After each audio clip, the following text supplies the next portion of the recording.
Sí, retomando con la clase, con el dictado de la clase anterior, comenzamos hoy con la idea de, ya describimos los artículos 725, 724 y 725, y ya nos abocamos al estudio del artículo 1726 y 1727. Quiero comentar que acá tenemos, si vamos a lo primero, a describir la antijuridicidad, se condensa en dos principios. El principio de no dañar al otro en el ámbito extracontractual y el principio de no violar la palabra empeñada en el ámbito contractual. Por eso los dos ámbitos hoy en el código actual del doctor Lorenzetti la tenemos unificado, es decir, los dos tipos de responsabilidades. Más allá de algunos, obviamente la infinidad de cambios que hubo en nuestro código. Y bueno, comenzamos con la disertación con respecto al concepto del artículo 1726, que es la relación causal, que es aquella relación que hay entre el hecho y el daño, es decir, entre el hecho antecedente y su consecuente. ¿Por qué es importante en este caso la causalidad? Es importante la causalidad porque nos va a determinar qué tipo de consecuencias va a tener que responder el agente dañador. ¿Qué tipo de consecuencias? ¿Cuáles son las consecuencias que conocemos en nuestro código actual? Las consecuencias inmediatas, obviamente, las que suelen suceder conforme al curso natural y habitual de los acontecimientos, las consecuencias que son previsibles, es decir, que se van a responder por las consecuencias, en este caso, previsibles, que son obviamente las inmediatas previsibles, que son aquellas que tienen conexión el hecho con un acontecimiento distinto. Ahora, se ha derogado en este código actual las consecuencias remotas por las que no se tienen que responder, obviamente, pero se derogó en este código actual, en el anterior existían, y se tienen que, obviamente, también tener en cuenta que las consecuencias inmediatas no previsibles son las consecuencias causales, que se tienen en cuenta como elemento, obviamente, de reparación en ciertas circunstancias especiales, como son, obviamente, la Ley 24240 con su modificatoria, la Ley 26361, que son las típicas Ley de Defensa del Consumidor, que hoy, obviamente, la tenemos muy presente para todas las aplicaciones del derecho y en cualquier tipo de relación contractual, teniendo en cuenta que obviamente no es el contrato tipo, es el contrato de adhesión, que obviamente no tiene la misma estructura contractual de los contratos tipos, sino que es un contrato por adhesión, es decir, que en vez de manifestar a la contraparte un consentimiento expreso, lo que va a definir ese contrato de adhesión es una adhesión a las pautas ya preimpresas o precontractuales y contractuales, pero obviamente impuestas por, en este caso, una de las partes, que es la parte preponderante de la relación contractual. Con respecto al tema de la causalidad, volviendo a lo mismo, entonces tenemos como principio real que se objetiviza la obligación en la causalidad y obviamente al objetivizarse la relación se prescinde de las partes, es decir, las partes no van a ser sujetos de valoración en la causalidad.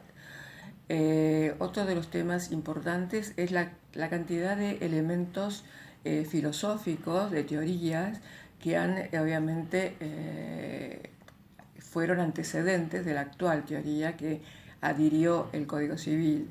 Tenemos la teoría de la condictio sine qua non, o sea, en este caso la teoría que obviamente va a tener en cuenta la equivalencia de las condiciones, la teoría de la causa eficiente, la teoría de la causa preponderante, la teoría de la causa próxima, la teoría de la imputación objetiva y evidentemente son los antecedentes que tenemos finalmente a la teoría que se adapta al Código Civil, que es la teoría de la causalidad adecuada, es decir, que se van a responder por las consecuencias que suelen suceder conforme el curso normal y habitual de los acontecimientos y por ende por ese principio que también es un principio de orden público dentro de lo que es el ámbito del derecho civil, porque hay ciertos conceptos que tiene o institutos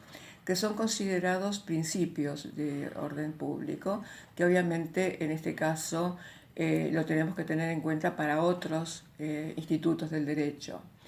Teniendo en cuenta todas estas circunstancias, tenemos que hablar sobre, obviamente, las consecuencias. Las consecuencias son las que están, obviamente, son se hilvanan con esta causalidad y son la consecuencia por las que pecuniariamente van a tener que responder el agente dañador. Pecuniariamente, obviamente estamos incursionando en lo que es la teoría de la reparación, que va a ser obviamente la parte final del capítulo, en este caso del programa de obligaciones. Obviamente que ustedes este tema de la causalidad lo tienen que merituar con cierta objetividad para tener obviamente un juicio de probabilidad.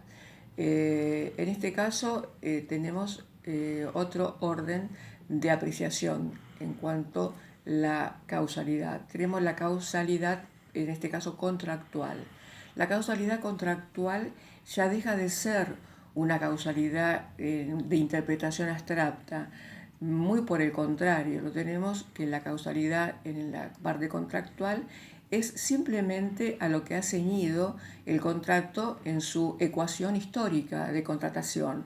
Porque ustedes saben que el contrato se divide en tres partes: la parte precontractual, la génesis contractual y la etapa postcontractual.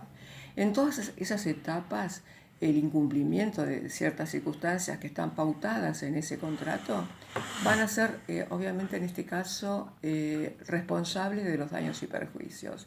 Siempre el incumplimiento trae como consecuencia el responder. Nadie puede abstenerse de los hechos pautados, obviamente, y de las conductas realizadas. Obviamente nunca se van a liberar de las consecuencias de los hechos. En este caso, el contrato, en la parte contractual, la causalidad, tenemos que interpretar la causalidad de ese contrato conforme a lo que se ha concertado originariamente en la génesis contractual. Es decir, lo que se ha pautado obviamente es por escrito, y sobre esas pautas contractuales por escrito son las que vamos a interpretar con respecto a las consecuencias de la indemnizatoria en este caso, ¿no? Indemnizatoria con respecto al tema de las consecuencias de los hechos en el ámbito contractual. Es decir, que en este caso la causalidad, por excepción, se estima en concreto, muy por el contrario a los conceptos que habíamos hablado de la causalidad con respecto a los temas en el ámbito de los acontecimientos que suelen suceder, obviamente, en el acontecer del injusto.